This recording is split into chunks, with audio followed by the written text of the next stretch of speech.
Hi, I'm Theo. I want to show you some of the design decisions that I made to build the controls for my movable eyelets here. So my first design was this here using a garden staple. So the metal part is what you normally use to anchor something in your lawn.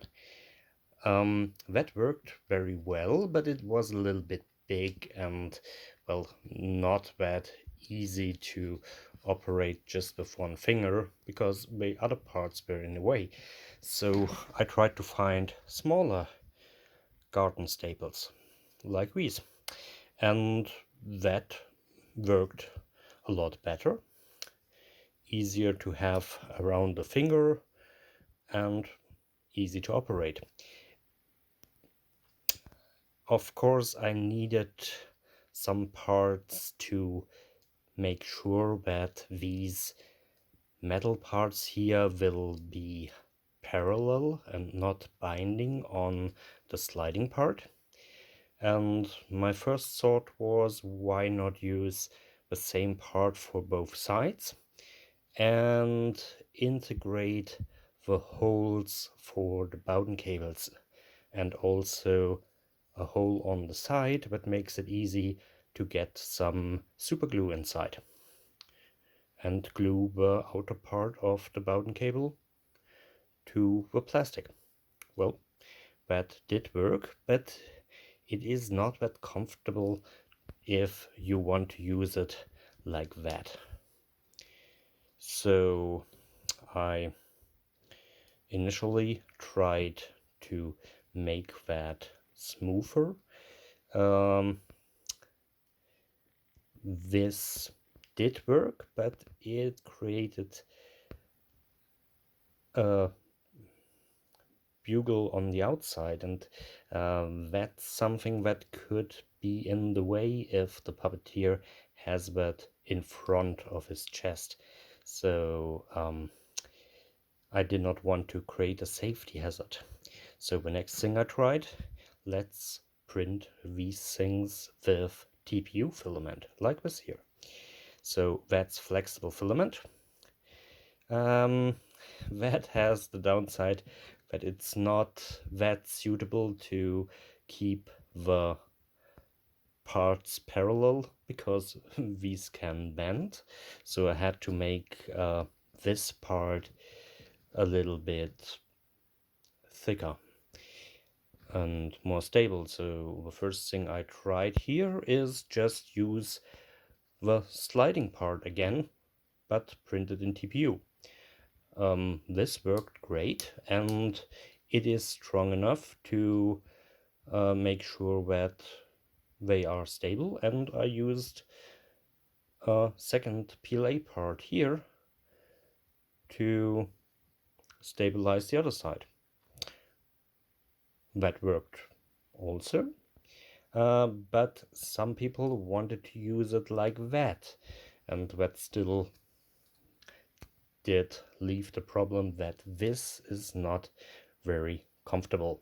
So I made more and more iterations. I tried half of a slide. I tried this here. So this is completely rounded. So very, very nice to use. And I tried half of the slide on the other side, and I also added some springs to have a default position for the slide. And that's very easy to use. So this was almost what I wanted, but I had more and more people asking, can I change the design to make the eyelids individual movable? So I used some leftover parts to build this Frankenstein version of the controller. That, yeah, did work, but it needed some refinement, and so I came up with this here. And as you can see, the TPU part here has already the holes for the Bowden cables built in, and I can decide if I want to operate 4 Bowden cables, 3 or 2 Bowden cables with it. Of course, 2 of the Bowden cables um, per slide, so these would be linked together, and they are very easy to move. I didn't include springs here because I wanted to build this controller mostly for puppets that will be used for photography. So I want to remain the expression that I make when I let go of the controller. Um, and I made a second version with the springs. Works exactly like this one, but it returns to the default position.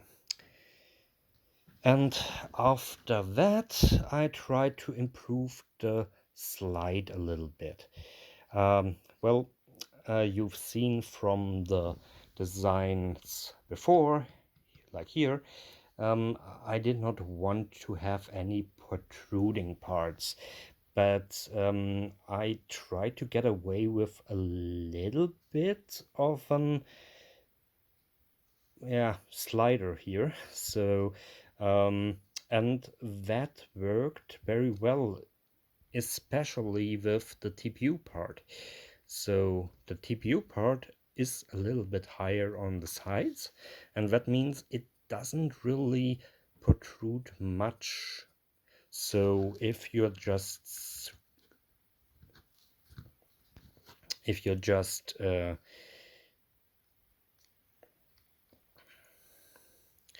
have that on a shirt, for example, and you run into something, it will not create a safety hazard.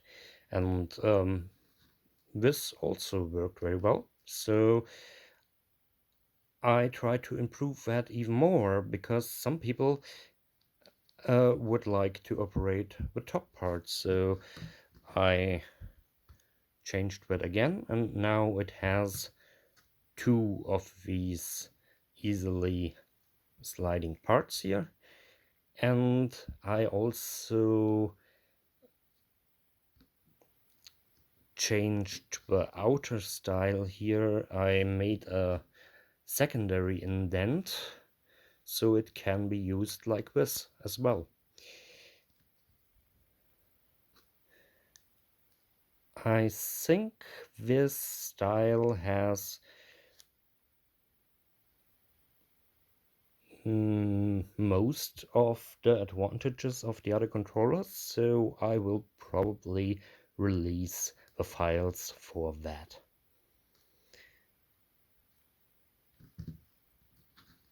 That's it for now. Bye bye.